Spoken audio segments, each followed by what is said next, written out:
యేసే పరిష్కారము ప్రేక్షకులందరికీ యేసుక్రీస్తు వారి సర్వశ్రేష్ఠ నామమున వందనాలు. ప్రభువునందు ప్రియా దేవుని బిడ్డలారా, నేటి దినము దైవజనులు డాక్టర్ బిషప్ కారుపాటి శ్యాంసాగర్ గారి ద్వారా గాడ్ ఆఫ్ ద బైబుల్ అనే అంశాన్ని గూర్చి మనము ధ్యానం చేసుకుందాము. మీరందరూ బైబుల్తోనూ నోట్బుక్తోనూ సిద్ధపడి ఉంటే దైవజనులు డాక్టర్ కారుపాటి శ్యాంసాగర్ గారు ప్రార్థన చేసి ఈ దినపు వాక్య పరిచర్య చేస్తారు. ప్రభువునందు ప్రియ దేవుని బిడ్డలారా, బైబిల్ గ్రంథములోని దేవుని గురించి మనం ధ్యానం చేస్తున్నాము. నేటి వాక్య ధ్యానము నిమిత్తము ప్రార్థన చేద్దాము. తలలు వంచండి, ప్రార్థనలో ఏకీభవించండి. మనం 2 మాసాలుగా the God of the Bible అనే అంశాన్ని ధ్యానిస్తున్నాం. జెనసిస్ నుండి, ఆది కాండము నుండి మనం వాక్యాన్ని ధ్యానం చేస్తున్నాము. ఇది దేవుని కృప. మరికొన్ని ప్రసంగాల అనంతరం నిర్గమకాండానికి వెళ్తాం. అలా బైబిల్ మొత్తంలో దేవుడు ఎవరై ఉన్నారనేది చెప్పటానికి ప్లాన్ చేస్తున్నా.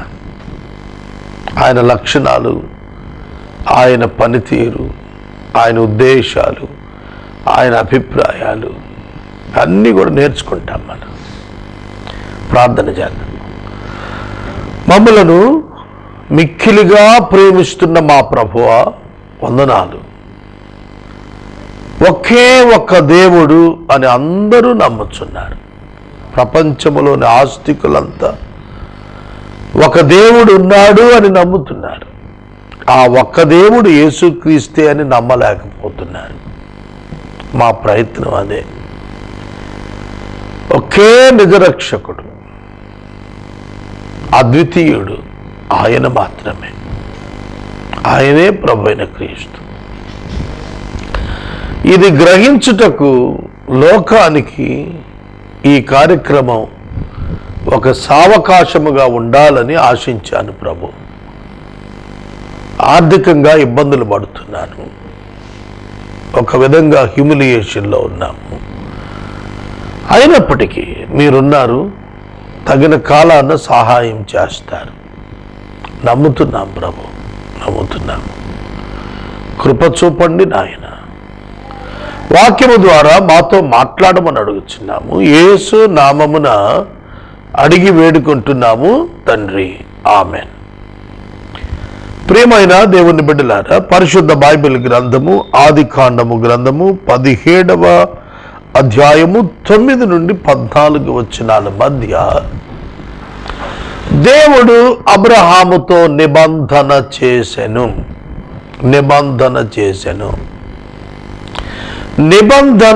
నిబంధన గురుతు 2 పదాలు మీరు విడివిడిగా గుర్తుపెట్టుకోవాలి.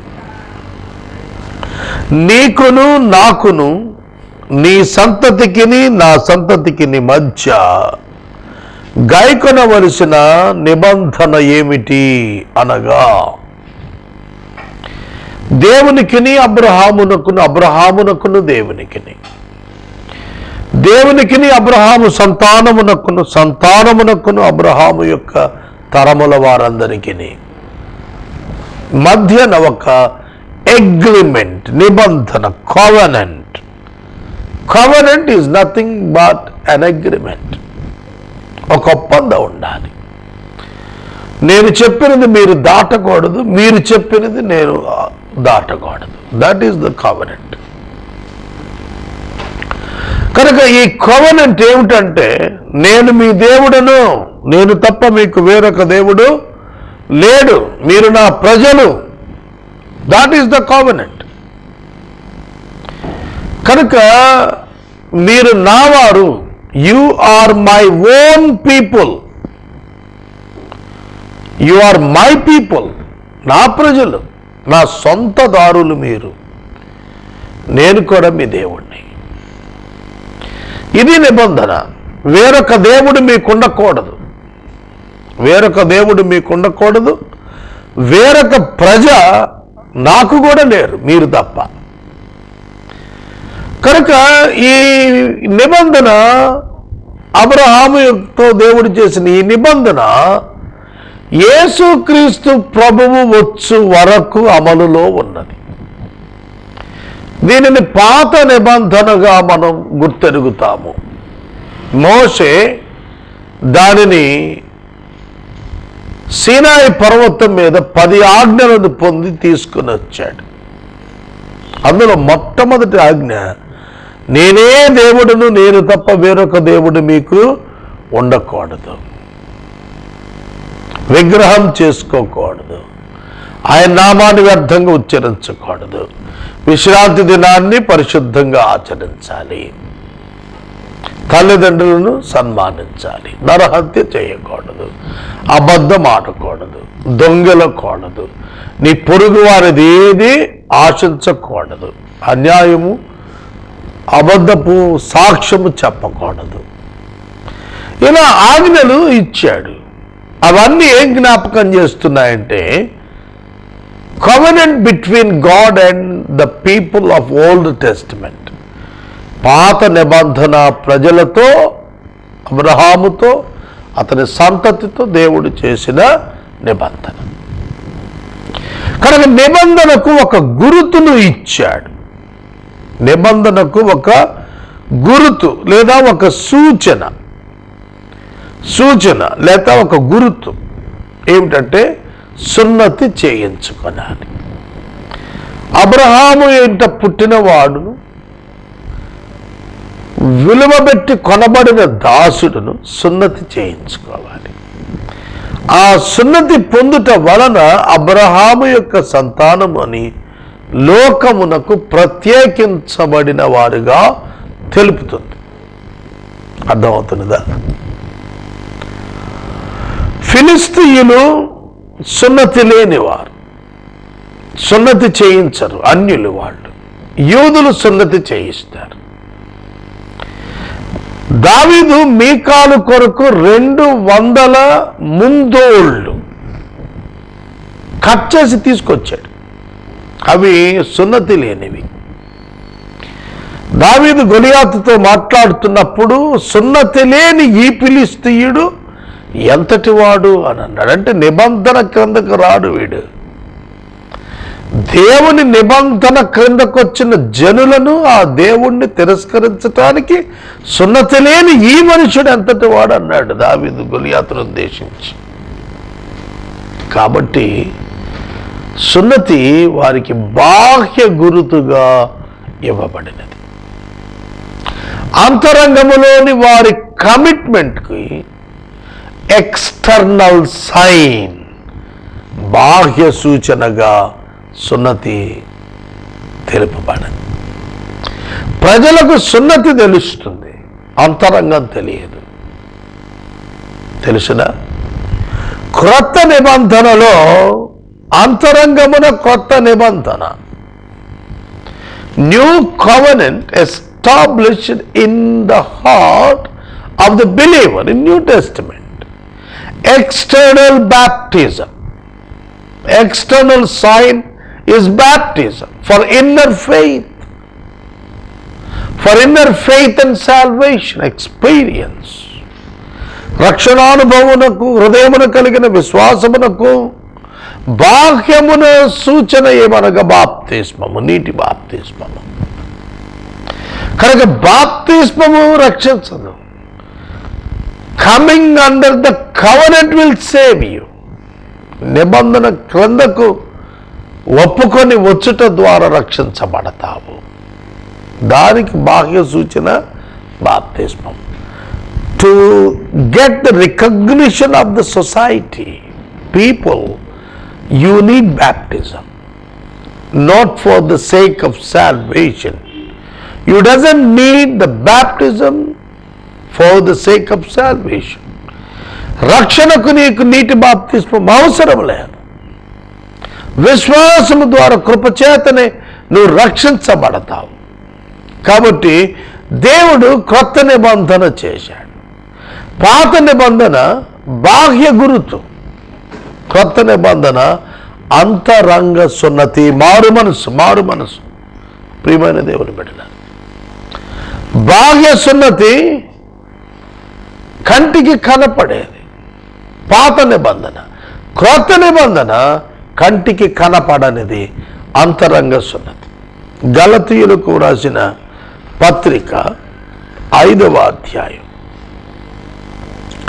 చూడుడి, మీరు సున్నతి పొందిన ఎడల క్రీస్తు వలన మీకు ప్రయోజనము ఏమీ కలుగదని పౌలను నేను మీతో చెబుతున్నాను. సున్నతి పొందుట ఎందైనను పొందకపోవుట ఎందైనను ఏమీయూ లేదు. 6వ వచనం. క్రీస్తు యేసునందున్నవాడు he doesn't need any kind of circumcision. సున్నతితో పని లేదు. యూదులు, ముస్లిమ్స్, అరబ్స్ ఈ సున్నతిని ఇప్పుడును పాటిస్తున్నారు. ఇప్పటికీ అబ్రహాముకి ఇచ్చిన వాగ్దానం చొప్పున, నిబంధన చొప్పున ఇప్పటికీ సున్నతి పాటిస్తున్నారు. సున్నతి ఎందుకు ఇవ్వబడినది? సున్నతి ఏమి తెలియచేస్తున్నది? మారు మనసును సూచిస్తున్నది సున్నతి. కనుక సున్నతి మారు మనసును సూచిస్తున్నది. సున్నతి మారు మనసును, అంతరంగములో సున్నతిని సూచిస్తున్నది. కనుక వాస్తవమున క్రీస్తు యేసునందు హృదయము మార్చబడిన అనుభవాన్ని సూచిస్తాను. హృదయము కత్తిరించబడుటను సూచిస్తాను.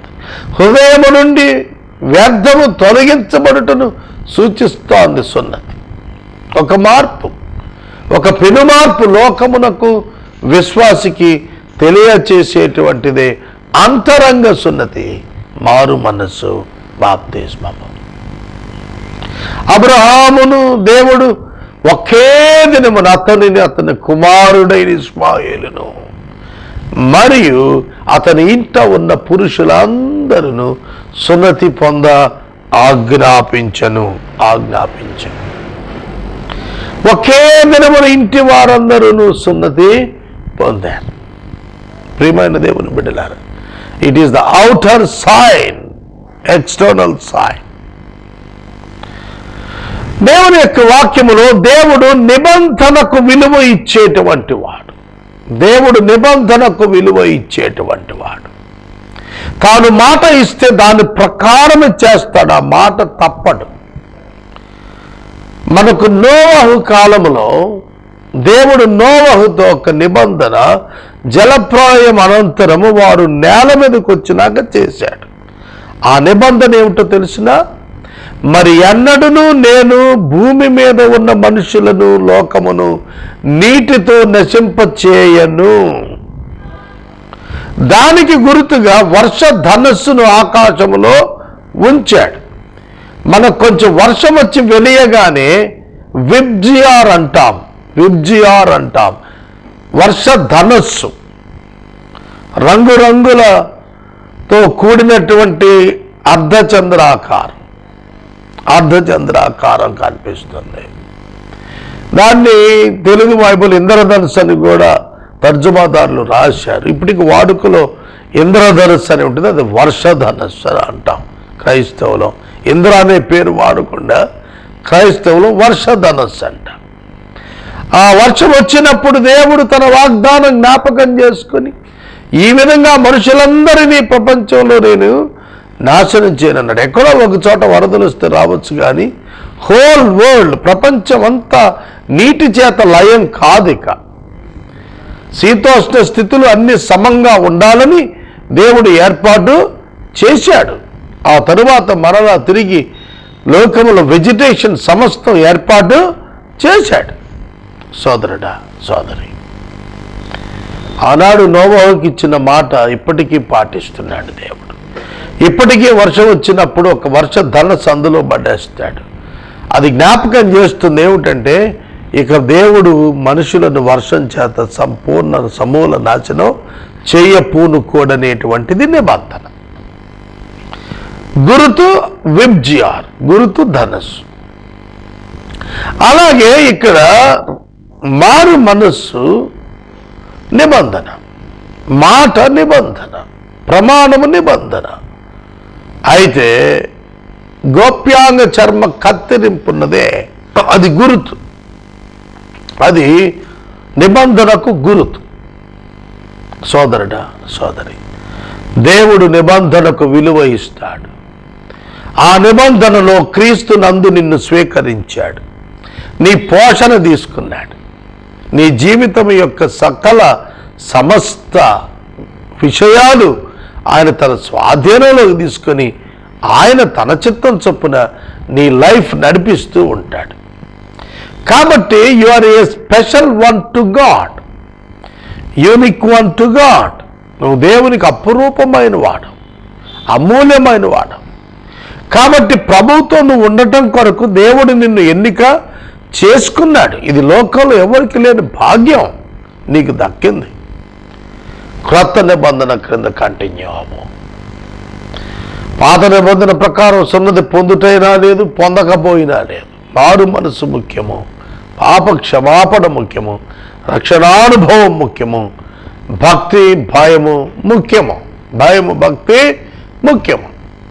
ఈ సమయంలో వాక్యం వింటున్న ప్రతి ఒక్కరికి నేను మనవి చేస్తున్నాను, క్రీస్తు యొక్క నూతన నిబంధన క్రిందకు రా. పాత నిబంధన మోషే భక్తుడు కోడెల యొక్క రక్తము చేత ప్రత్యక్ష గుడారములో ఆ రక్తం చెమర్చుట చేత స్థిరపరిచాడు. క్రొత్త నిబంధన యేసు తన స్వరక్తము చేత స్థిరపరిచాడు.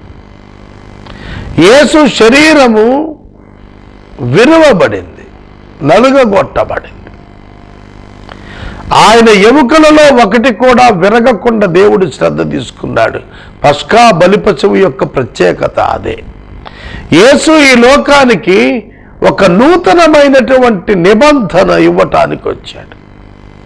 ఏ new testament, a new testament.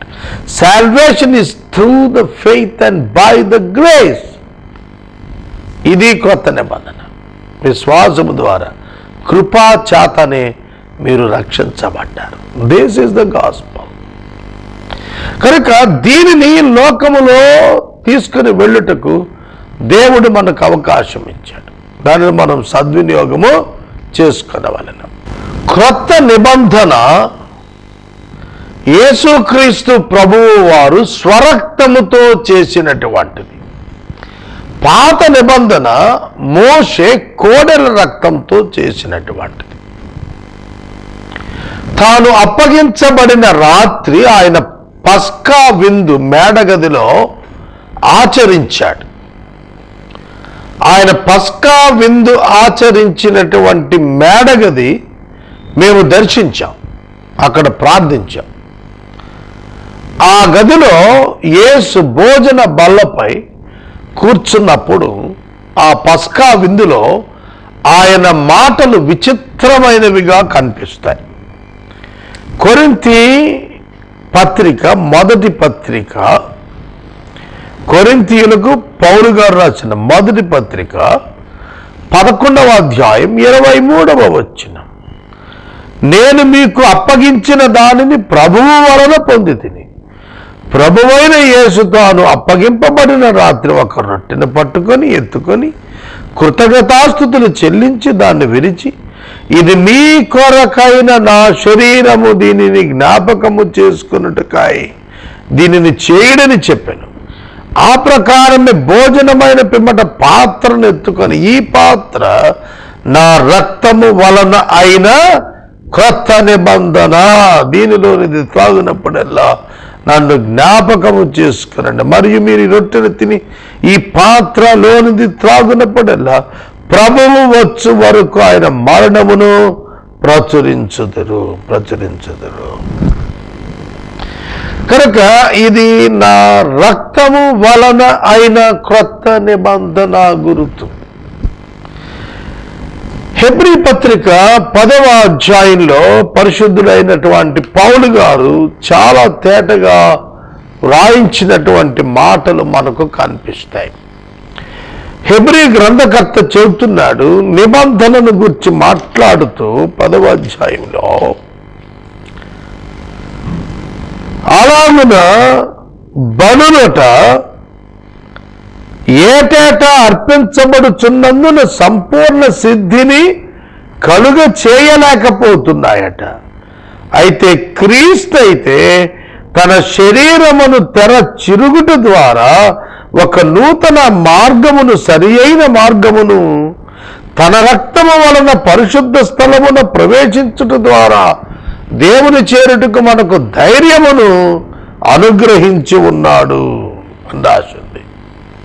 కనుక యేసుక్రీస్తు ప్రభువు శరీరము తెర చిరుగుట ద్వారా మార్గము, ఆయన రక్తము చిందించబడుట ద్వారా మన పాపములకు క్షమాపణ దొరుకునట్లు దేవుడు చేశాడు. సోదరుడా, సోదరి, ప్రభువు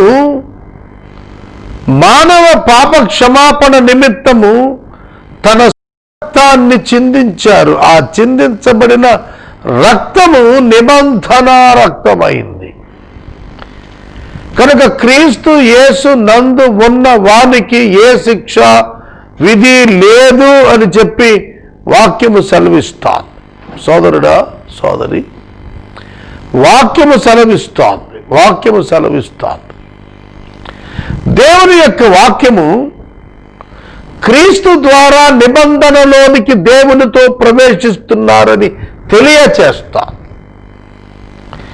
యేసుక్రీస్తు నందు దేవుడు మనలను తనకు కుమార్తెలుగా స్వీకరించటానికి ఆయన ఇష్టపడ్డాడు. ఎఫెసీ పత్రిక 1వ అధ్యాయము 6వ వచనము నుండి వాక్యాన్ని చదువుతున్నప్పుడు యేసుక్రీస్తు ప్రభువు నందు దేవుడు మనలను ఏర్పాటు చేసుకున్నట్లుగా కనిపిస్తోంది.